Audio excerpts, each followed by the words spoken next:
So good morning everyone, क्या हाल चाल है सबके। I hope all of you are doing absolutely perfect. और मैं भी बिल्कुल बढ़िया हूँ क्योंकि अभी सुबह के बज चुके हैं 2:45 और मैं नई राइड के लिए बिल्कुल प्रिपेयर्ड हूँ। तो अभी ये सीन है कि मेरे को बस अपना जो लगेज है वो बाइक पे माउंट करना है। मैंने बाइक अपनी ऑलरेडी नीचे खड़ी कर दी है, अगर यहाँ से दिख रही होगी तो वो नीचे मेरी बाइक है। तो बस फटाफट लूसीफर पे अपना सामान लोड करते हैं और मैं निकलता हूँ अभी अभिजीत सर के घर। अगर आप जानते हो अभिजीत सर के साथ मैंने ऑलरेडी 2-3 राइड्स लगाई हुई हैं, तो बिना टाइम वेस्ट किया फटाफट निकलते हैं। Okay, so finally I am all set to go. अभी टाइम हो चुका है 3:20 और सारा मैंने सामान लोड कर लिया। मेरा जो टेल बैग है वो लोडेड है, टैंक बैग लोडेड है और अपने टॉप बॉक्स के अंदर मैंने भी खाली बैग रखा हुआ है कि बाय चांस इन केस अगर कुछ इमरजेंसी में सामान वगैरह कैरी करना हो तो मैं उसके अंदर कैरी कर लूँगा। तो फटाफट यहाँ से निकलते हैं। अभिजीत सर के घर मेरे को पहुँचना है 3:30 तक। तो ठीक है, वेल इन टाइम है। अभी तो 15 से 20 मिनट लग जाएंगे मेरे को। भाई रात के टाइम पे ना नोएडा ऐसा खाली है, एक बंदा नहीं दिख रहा, दूर दूर तक कोई गाड़ी नहीं है। सुनसान जिसे कहते हैं ना, बिल्कुल ही ख़त्म वो रखा है अभी नोएडा। और यही आप आ जाओ शाम को 6 बजे आ जाओ, 7 बजे आ जाओ या फिर सुबह के टाइम 9-10 बजे आ जाओ, चकाचक भीड़, चकाचक जाम। यार ऐसा नोएडा क्यों नहीं मिलता हमेशा बाइक चलाने के लिए या फिर गाड़ी चलाने के लिए। तो भाई विजिबिलिटी ज़ीरो हो चुकी है और मैं घर से जस्ट अभी कितना किलोमीटर आया हूँ, 5 या 6 किलोमीटर आया हूँ और कुछ दिखाई नहीं दे रहा है कि जाना कहाँ है। अगर ऐसी सिचुएशन रही हाईवे पे भैया फिर तो पहुँच गए रात तक। ये देख रहे हो, 1% दिखाई नहीं दे रहा, कुछ दिखाई नहीं दे रहा, कहाँ जा रहे हो, कहाँ पे क्या है। डेड, बिल्कुल ज़ीरो विजिबिलिटी है, ज़ीरो बिल्कुल सुनसान रास्ता। तो मैं पहुंच चुका हूँ जेएम फ्लोरेंस और यहाँ पे मैं भी वेट करूंगा अभिजीत सर का। पता नहीं वो नीचे बाइक पे आ चुके हैं। आगो।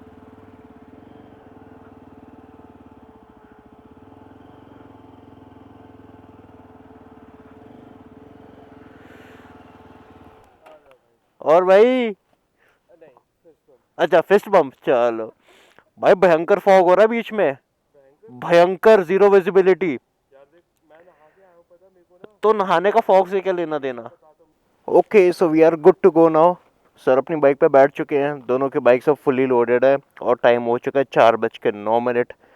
तो अभी यहाँ से जो हमें गूगल मैप दिखा रहा है वो दिखा रहा है 6 घंटे 15 मिनट, 291 किलोमीटर, यानी 291 किलोमीटर्स। चले फिर, चलो डन। तो हम पहुँच चुके हैं गाज़ियाबाद और ये जो आपका रूट है ये पुराना वाला रूट है। तो जब आपका दिल्ली मेरठ एक्सप्रेसवे नहीं था ना तो आपको इस वाली रोड से होते जाना पड़ता था। और आप मानोगे नहीं, इतना भयंकर जाम लगता था इस रोड पे, इतना भयंकर जाम लगता था ना सुबह 7-8 बजे के बाद कि यहाँ से मेरठ जाने में कम से कम 2 घंटे लग जाते थे। अब तो दिल्ली मेरठ एक्सप्रेसवे बन गया तो उसने टाइम काफ़ी कम कर दिया और ट्रैवल जो आपका टोटल टाइम लगता है वो अब 2 घंटे से कम हो के 35-40 मिनट्स हो गया मैक्स।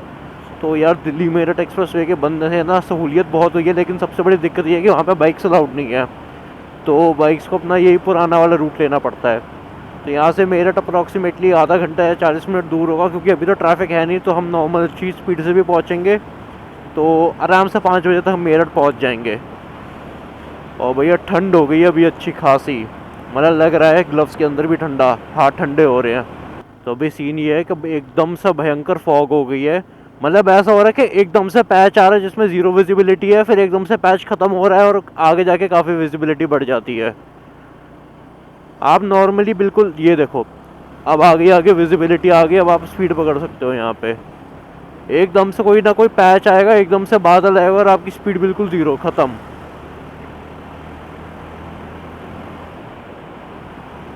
ये देख रहे हो आगे कितना क्लियर है, अब बहुत आराम से 200-300 मीटर आगे दिख रहा है।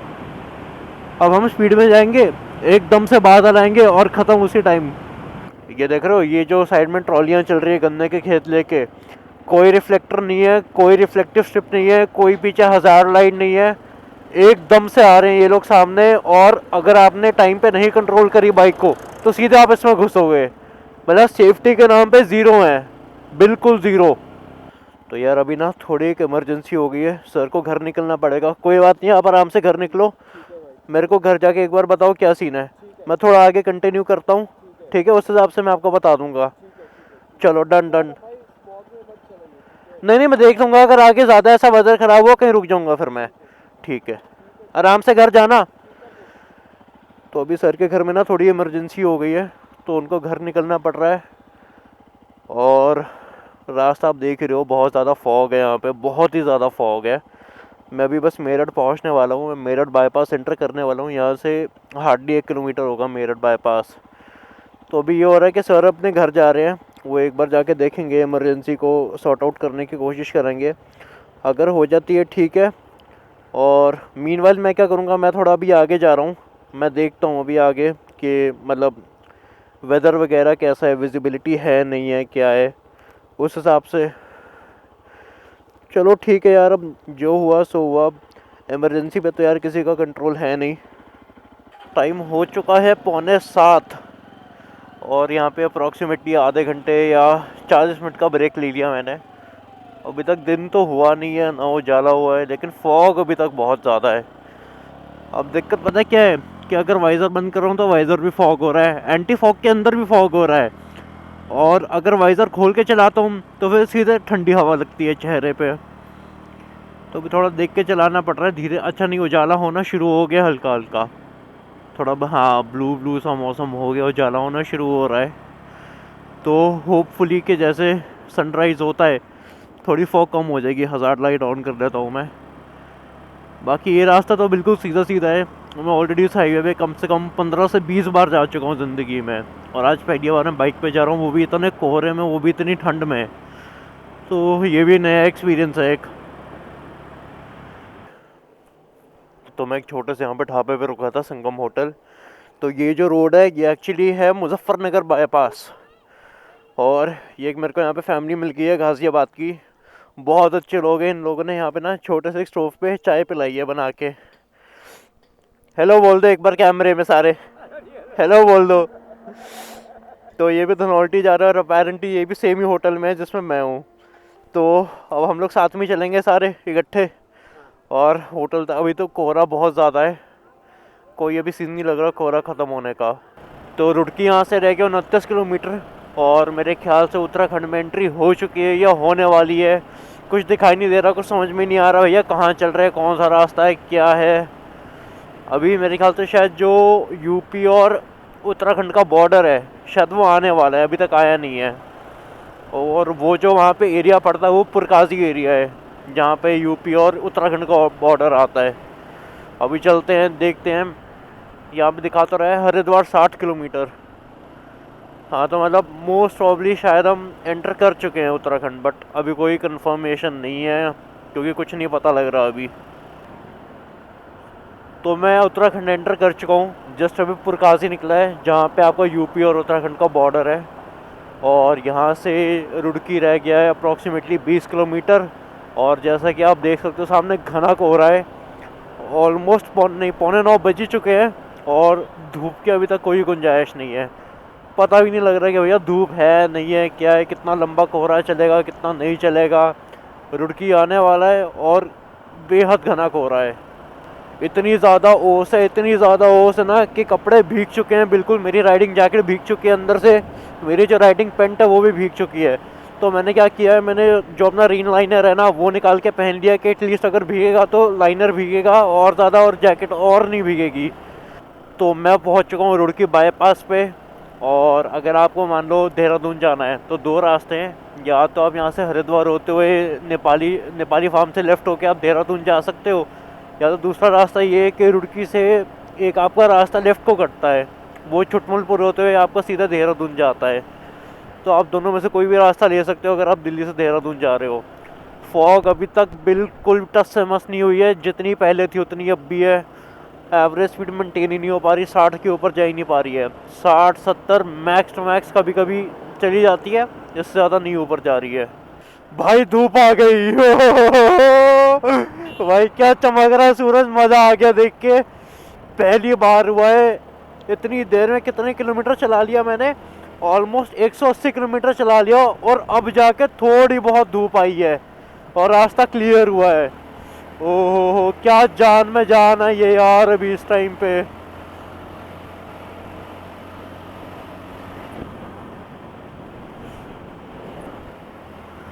तो मैं हरिद्वार पहुंच चुका हूं और अब अच्छी खासी धूप आ गई है। मतलब अब वो जो कोहरे वाला था ना पूरा रास्ता, वो ख़त्म हो चुका है। अप्रॉक्सीमेटली 180 किलोमीटर का रास्ता था जो कोहरे में मिला है। तो अभी यहाँ पे वॉशरूम ब्रेक लिया है और एक बहुत बड़ी दिक्कत हो गई है, और वो ये हुआ है कि मेरा जो माइक है ना वो रिकॉर्ड नहीं कर रहा अब कैमरे में। मतलब जो भी मैं बोल रहा हूँ ना वो एक्सटर्नल माइक मेरा रिकॉर्ड नहीं कर पा रहा, जो कैमरे का इंटरनल माइक है सिर्फ वही रिकॉर्ड कर रहा है। तो हेलमेट के अंदर जो माइक लगा हुआ है उसको लगाने का कोई फ़ायदा नहीं हो रहा। मैंने अभी जो उसका अडेप्टर है वो निकाल के देखा तो उसमें थोड़ा पानी है। तो मैं कोशिश कर रहा हूँ, मेरे पास हेयर ड्रायर पड़ा, अगर कहीं से सॉकेट मेरे को मिलता है ना तो मैं एक बार जो कैमरे के अंदर वाला पोर्ट है, टाइप सी पोर्ट है, एक बार मैं उसमें ड्रायर मार के देखता हूँ अगर माइक काम कर गया। नहीं तो फिर भैया पूरा माइक ख़राब हो जाएगा। मेरे को फिर हरिद्वार के अंदर शहर के अंदर जाके नया माइक लेना पड़ेगा अभी। तो समझ में नहीं आ रहा क्या सीन हो रहा है। मैंने ब्लो ड्रायर मार के देख लिया, मैंने जो इसका पोर्ट है कैमरे का मैंने उस पर मार के देख लिया, और जो मेरा अडेप्टर है मैंने उस पर भी मार के देख लिया, लेकिन कोई फ़र्क नहीं पड़ रहा। जो सिग्नल है वो कैप्चर ही नहीं कर रहा है कैमरा। तो अब दो चीज़ें हो सकती हैं, या तो माइक ख़राब है या तो अडेप्टर ख़राब है। अगर माइक ख़राब है तो एक बार मैं हरिद्वार मार्केट जाके देख लेता हूँ, वहाँ पे अगर माइक मेरे को एक्स्ट्रा मिल जाता है और अडेप्टर काम करना शुरू कर देता है फिर तो वेल एंड गुड, 5 से 10 मिनट का टाइम लगेगा मेरे को माइक रिप्लेस करने में। अगर ये नहीं हुआ और अडेप्टर ख़राब हुआ तो पूरी सीरीज़ मेरे को यहीं ख़त्म करनी पड़ जाएगी, क्योंकि अडेप्टर कहीं नहीं मिलेगा, और अगर अडेप्टर नहीं मिला तो आवाज़ रिकॉर्ड नहीं होगी, और अगर आवाज़ रिकॉर्ड नहीं होगी तो समझ ही जाओ फिर अब कुछ कर नहीं सकते हैं। देखता हूँ मैं अपना बेस्ट ट्राई करता हूँ, कुछ होया तो ठीक है, नहीं तो फिर कलेश है। अगर आप लोग चमत्कार में बिलीव करते हो ना तो बहुत अच्छी बात है, और अगर आप चमत्कार में नहीं बिलीव करते हो ना तो अभी बिलीव करवाता हूँ। मैंने थोड़ी देर पहले बोला था कि मेरा माइक अडेप्टर नहीं चल रहा है और वो माइक रिकॉर्ड ही नहीं कर रहा। मैं हरिद्वार में हूँ अभी, मैं 2-3 दुकानों पे गया, मैंने पूछा भैया माइक अडेप्टर है? बोया का माइक अडेप्टर किसी के पास नहीं मिल रहा। अगर आप ये आश्रम देख रहे हो ना, ये बेसिकली हमारे महाराज जी का आश्रम है जिनको हम फॉलो करते हैं, जिनके हम श्रद्धा रखते हैं। मैं यहाँ पे आया, महाराज जी लकीली बैठे हुए थे आज, मैंने मत्था टेका, मैंने उनको बता दिया ऐसे ऐसे सीन है कि मेरा ना माइक नहीं चल रहा। कह रहे कोई दिक्कत नहीं है, चल जाएगा। और आप मानोगे नहीं, साला चल गया। यहाँ पे धूप देख रहे हो कितनी तेज़ धूप आ रही है। यहाँ मेरा हेलमेट सूख रहा है, यहाँ पे मेरे दोनों ग्लव सूख रहे हैं, ये सामने मेरी जैकेट सूख रही है, और ये मेरे जूते सूख रहे हैं। सारी चीज़ें यहाँ पे सूख रही हैं। मैंने थोड़ी देर कैमरे को धूप लगवाई, 10-15 मिनट मैंने अपने हेलमेट को धूप लगवाई, माइक अडेप्टर को धूप लगवाई, चल गया। माइक अडेप्टर बिल्कुल सही काम कर रहा है, समझ में नहीं आया क्या हुआ लेकिन अब चल गया। फटाफट बस मैं जैसे ही कपड़े सूखते हैं 10 मिनट के अंदर मैं निकलूँगा यहाँ से, और मैं आपसे मिलता हूँ बाइक पे। और हाँ, अगर आप चमत्कार में बिलीव नहीं करते ना, अब करना शुरू कर दो, क्योंकि पहले मैं भी नहीं करता था, आज मैंने भी कर दिया। तो अब मैं हरिद्वार से निकल चुका हूँ, और अगर आप मेरी आवाज़ सुन पा रहे हो क्लियरली तो उसका मतलब ये है कि मेरा माइक का अडेप्टर चल पड़ा। बेटा सामने मत आओ ऐसे। कहाँ मैं देहरादून में फ़ोन करे जा रहा हूँ लोगों को कि भैया माइक का अडेप्टर बता दो, माइक का अडेप्टर बता दो, और कहाँ 5 मिनट धूप लगवाने से मेरा कैमरे का अडेप्टर चल पड़ा। ये बस यही है ज़िंदगी, कुछ भी हो सकता है, कभी भी हो सकता है। अब जिस चीज़ के लिए तैयार बैठे हो पता नहीं वो चीज़ हो ना हो, और जिस चीज़ के लिए आप तैयार नहीं बैठे वो एकदम से हो जाएगी। तो ये मेरे लेफ्ट हैंड साइड में आ चुकी है हर की पौड़ी। वो देखो भैया कितना साफ पानी है, बोलो हर हर गंगे। भाई अगर आपने यहाँ पे गंगा आरती नहीं देखी ना जो शाम को होती है हर की पौड़ी पे, तो आप एक बहुत तगड़ा एक्सपीरियंस मिस आउट कर रहे हो। एक ये वाली आरती, और एक ऋषिकेश में ना त्रिवेणी घाट पे आरती होती है शाम के टाइम। भाई ये दोनों आरतियाँ देख लो, मज़ा आ जाएगा। भाई पानी बहुत ऊपर तक चढ़ा हुआ है और बहुत साफ़ पानी है। अगर आप यहाँ पे मॉनसून के टाइम पे आते हो ना तो उस टाइम पे आपको बिल्कुल मिट्टी वाला मैला पानी मिलता है, ब्राउन कलर का। अभी बिल्कुल साफ़ हरा पानी है। तो मैं पहुँच चुका हूँ नेपाली फार्म वाला फ्लाईओवर, और अगर आप यहाँ से बिल्कुल सीधे चले जाते हो तो आप ऋषिकेश पहुँच जाओगे, जो है यहाँ से अप्रॉक्सीमेटली 10-12 किलोमीटर। और अगर आपको देहरादून जाना है तो आपको यहाँ से लेफ़्ट होना पड़ेगा, जैसे कि मैं हो रहा हूँ, और यहाँ से लेफ़्ट होके अप्रॉक्सीमेटली 30-35 किलोमीटर के अराउंड आपका देहरादून पड़ता है। तो देहरादून सिटी जो है वो यहाँ से 5 किलोमीटर है, और मेरे ख्याल से शायद मैं देहरादून के आउटस्कर्ट्स पे ऑलरेडी आ चुका हूँ, क्योंकि ट्रैफिक लगना शुरू हो चुका है, लाइटें वाइटें आनी शुरू हो चुकी हैं। तो यहाँ से रिंग रोड है, राइट हैंड साइड में कोई रास्ता जाता है रिंग रोड का। अब मेरे को एग्जैक्टली नहीं पता वो कहाँ पे जाके ख़त्म होगा या फिर कैसा रास्ता है वो, बट दिखा तो रहा है कि यहाँ पे राइट हैंड साइड पे रिंग रोड है। तो एक बार वो नया रास्ता लेके देखते हैं, मसूरी भी रिंग रोड से ही आता है। आप राजपुर रोड से भी जा सकते हो, लेकिन आप रिंग रोड से भी जा सकते हो। ये है मेरे ख्याल से राइट हैंड साइड पे रिंग रोड, हाँ यही है। भाई ये रिंग रोड तो बहुत प्यारा सा रास्ता आ गया, मतलब दोनों तरफ पेड़ है, बीच में से रास्ता जा रहा है। नाइस यार, ये रास्ता मैंने कभी आज तक नहीं देखा। मैं आज तक जब भी मसूरी गया हूँ मैं हमेशा राजपुर रोड होते हुए गया हूँ।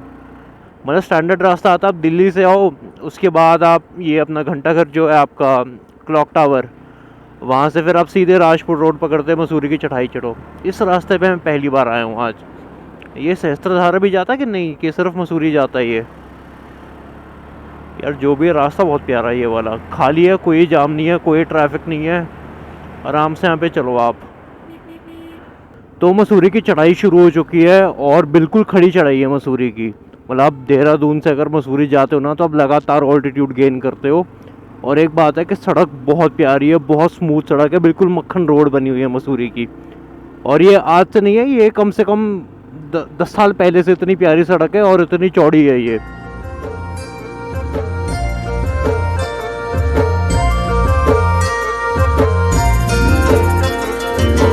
डाली डाली फूलों की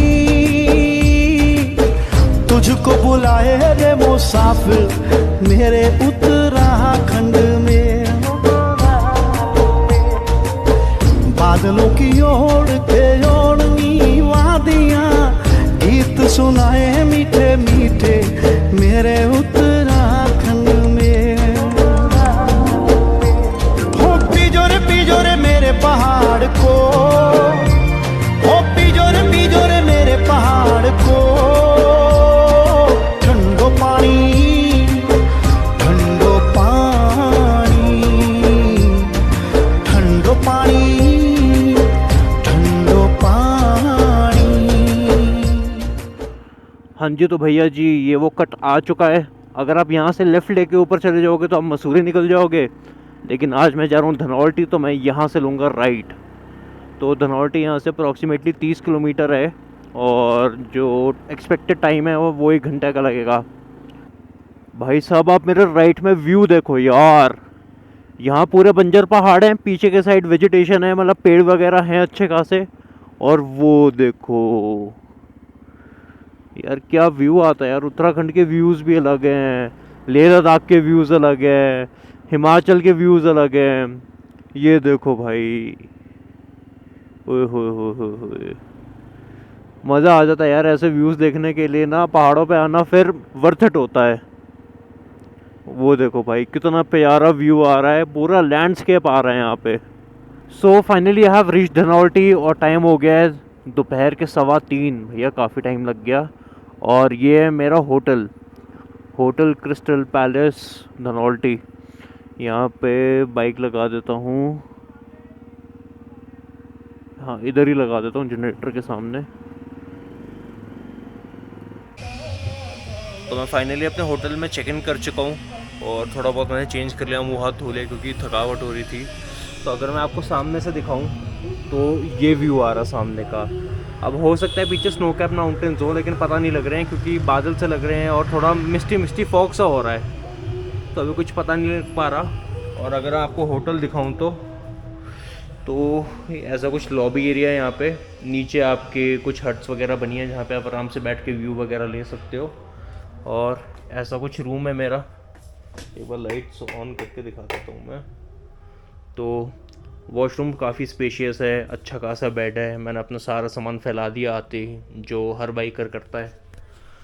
तो बस अभी 5-10 मिनट थोड़ा अपना फ़ोन चार्ज कर लेता हूँ, मैं थोड़ा रेस्ट ले लेता हूँ, उसके बाद मैं आपको लेके चलूँगा धनौल्टी इको पार्क। यहाँ से वॉकिंग डिस्टेंस पे है, तो देखते हैं वहाँ पे क्या है। आज सरकंडा देवी टेम्पल भी जाना था, लेकिन आज जा नहीं पाएंगे क्योंकि अभी हिम्मत नहीं है और आने जाने में रात हो जाएगी, बाइक चलाने की भी अभी हिम्मत नहीं है।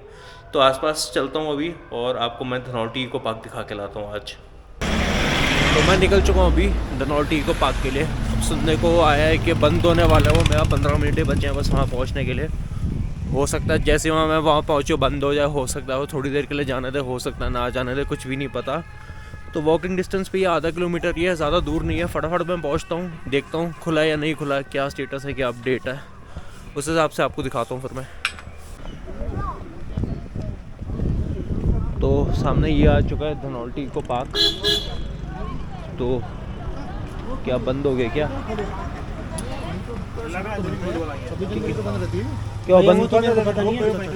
क्या वो बंद हो गए क्या? हाँ। अरे यार 5 मिनट के लिए बस रिकॉर्डिंग करनी थी। दूसरा वाला पार्क है आगे, उसमें करो। और कौन सा वाला पार्क है? इसी का है दूसरा पार्क है, इसी का दूसरा आगे है? 300 मीटर आगे। अच्छा, तो जैसा कि अभी आपने सुना, यहाँ पे अंदर नहीं जाने दे रहा, कह रहे 300 मीटर आगे इसका कोई दूसरा पार्ट है। अब मेरे को पता नहीं भैया कौन सा पार्ट है, क्या है। वैसे ये है धनौल्टी इको पार्क। अब देखने में तो नॉर्मल सा ही लग रहा है, बस बच्चे झूला झूल रहे थे जब मैंने आते हुए देखा। उसके अलावा मेरे को ऐसा कुछ लगता तो नहीं है कि बहुत कोई वाव फैक्टर होगा, बट एक बार आगे 300 मीटर आगे जाके भी देख लेते हैं, क्या पता कुछ अच्छा हो। चलो देखते हैं। तो ये है एक दूसरा पार्ट इको पार्क का, इको पार्क धनौल्टी अंबर। अंबर लिखा हुआ है यहाँ पे। तो देखते हैं यहाँ पे क्या है क्या नहीं है। थोड़ा ऊपर चढ़ना पड़ेगा। लगता है ऐसे सीनिक व्यूज़ ही रहे हैं ज़्यादा, बट चलो ठीक है, देखते हैं। भाई ये भी बंद कर दिया क्या? ये भी बंद हो गया क्या? बंद होने वाला है सर। बस 5 मिनट जाना है, 1-2 शॉट्स लेने हैं, आ जाऊँगा फिर मैं। कितने की है? 50 पर पर्सन। तो 50 रुपये की टिकट है। 5 मिनट में जाता हूँ, 1-2 शॉट्स वगैरह लेता हूँ, फिर मैं आपको दिखाता हूँ। तो ऐसा कुछ है धनौल्टी इको पार्क। यहाँ पे काफ़ी लोग फ़ोटो खिंचा रहे हैं। ये कुछ बच्चे वगैरह के लिए झूले, अगर स्विंग्स वगैरह करनी हो तो। ऊपर की साइड थोड़ी हट्स वगैरह है, तो एक बार वहाँ चल के देखते हैं क्या है। ओह, सनसेट कितना प्यारा लग रहा है वहाँ से। क्या सिल्वट आ रहा है, मज़ा आ गया देख के, है कि नहीं? अच्छा सिल्वट आ रहा है वहाँ से, और मैं भी कितना ब्राइट आ रहा हूँ, बहुत प्यारा है यार। बिल्कुल यहाँ पे 1% भी धुंध नहीं है। जितनी दिल्ली नोएडा में धुंध है, उसके मुकाबले यहाँ कुछ भी नहीं है। ऊपर के अभी चलता हूँ मैं हट्स पे, वहाँ देखते हैं क्या है। तो वो एक सामने हट बनी है, वैसे यहाँ पे 2-3 हट्स बनी हुई है बैठने के लिए, और नीचे की साइड पे झूले हैं। एक रास्ता ये पतला सा ऊपर जा रहा है, काफ़ी ऊपर जा रहा है। हो सकता है आगे कोई व्यू पॉइंट हो। एक बार चलते हैं ऊपर, देखते हैं क्या है। भाई साहब यार ये देखो, सामने सनसेट हो रहा है, और ये व्यू पॉइंट देखो।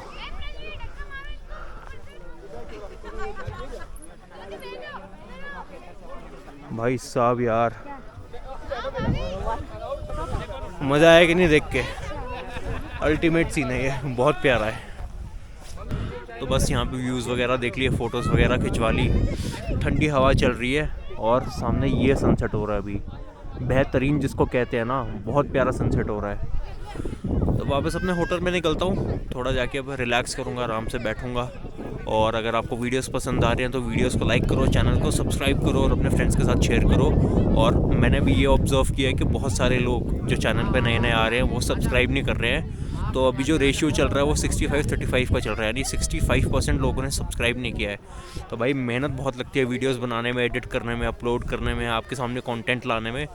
तो प्लीज़ वीडियोस को लाइक कर दो, चैनल को सब्सक्राइब कर दो, और अपने दोस्तों के साथ शेयर करो। चलो भाई, फिर मिलते हैं कल आपसे। कल मैं नई डेस्टिनेशन जा रहा हूँ, और आपको दिखाते हैं फिर कल का ट्रिप।